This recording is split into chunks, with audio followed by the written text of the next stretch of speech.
Un presidio così attrezzato, formato di persone motivate ed entusiaste, che è cresciuto proprio in questi pochi mesi, perché la sede ci è stata accordata al sindaco Trossarello a gennaio, è stata allestita, è stata trasformata, è stata resa funzionale per la protezione civile, dotata di segreteria, dotata di centro radio e di anche una stanza per eventuale relax dei nostri volontari.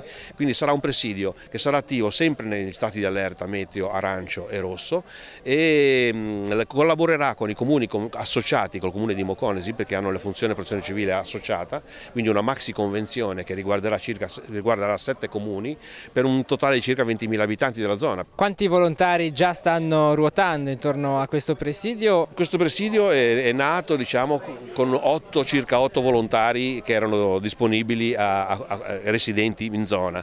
Questi ragazzi hanno fatto una campagna, abbiamo fatto un tam-tam qui su Tribogna, Neirone, Favale, eccetera. Oggi come oggi contiamo su 25 unità.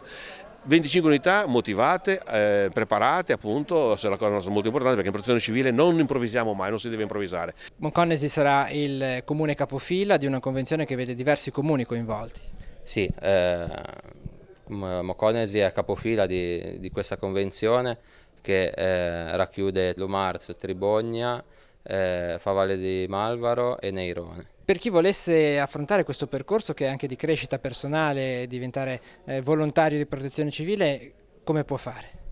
Beh, sicuramente può contattare, può andare sul nostro sito, sulle nostre pagine Facebook, sia del gruppo proprio qua di Moconesi o comunque dell'associazione stessa, venire qui in sede, sì,